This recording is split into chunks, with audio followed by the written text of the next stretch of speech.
This is Larry Adares, making a day, with part 6 of an article I wrote in the Milk Wars, chapter, Nestle in the Philippines. I continue to quote, Nestle kills labor leaders. Nestle and its subsidiaries are probably among the most unprincipled and most vicious in the world.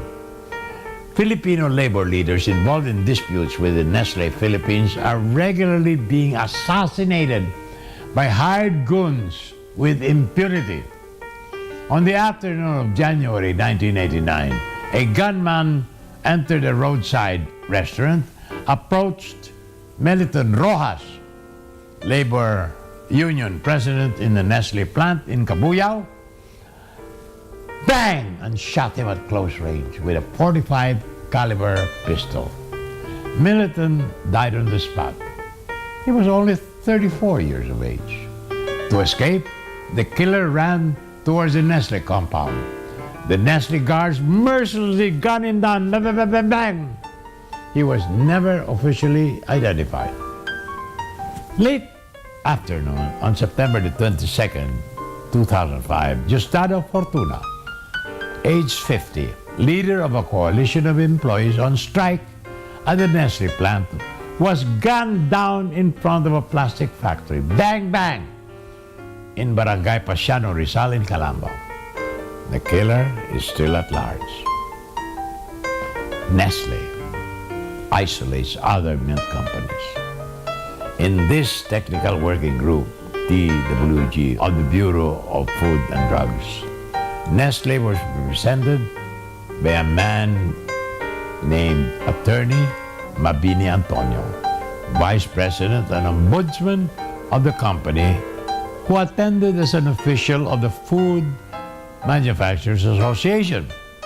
The other milk companies protested that they're not being represented at all because they belong to another group, the Pharmaceutical and Health Association of the Philippines, PHAP, whose members are Abbott, Wyeth, Mead Johnson, Glaxo, and other small companies.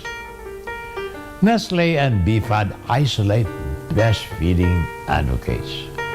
My daughter, Elvira, a breastfeeding advocate, wanted to attend the Bureau of Food and Drugs public hearing of February 28, 2005.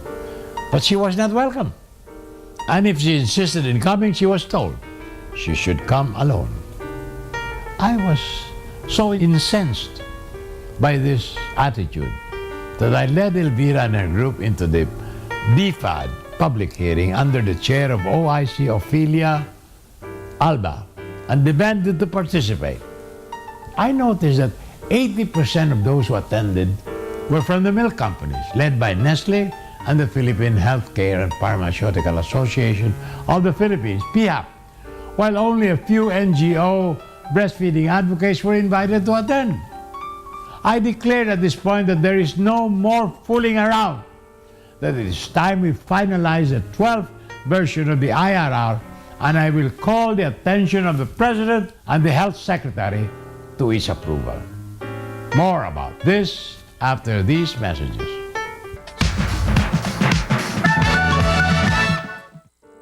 This is Larry Adares making your day with part 6 of an article I wrote in the Milk Wars, chapter, Nestle in the Philippines.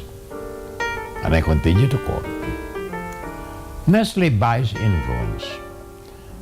Attorney Mabini Antonio holds the position of Vice President Ombudsman of the Nestle Company, with a lot of representation expenses available, so he can move around government circles with confidence and make friends and influence people. No one inside the Nestle Philippines seems to have anything to do with him. He has absolutely no powers in the internal organization of Nestle. When told about the innumerable violations of the EO51, the National Milk Code, by Nestle, he feigns surprise and says he knows nothing about them and promises that they will not be repeated in the future, which is nothing but bovine ordure, because violations happen again and again and again without his knowledge.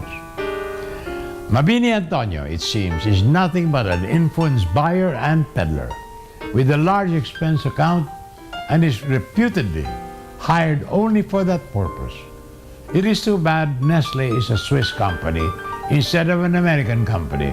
Otherwise, it would be liable under the U.S. Corrupt Practices Act of 1987. Nestle regularly violates the law. At the last part of Nestle's enunciation of business principles, it states, and I quote, Nestle continues to maintain its commitment to follow and respect all applicable local laws in each of its markets. Nestle does not pretend to obey international commitments on breastfeeding, but only local laws within its power to influence. But even then, it is simply not true that they obey local laws. They violate it regularly. This is Lara Henares, making your day, saying good day, God bless you. Thank you very much for being with us. Till next time, hasta la bye-bye.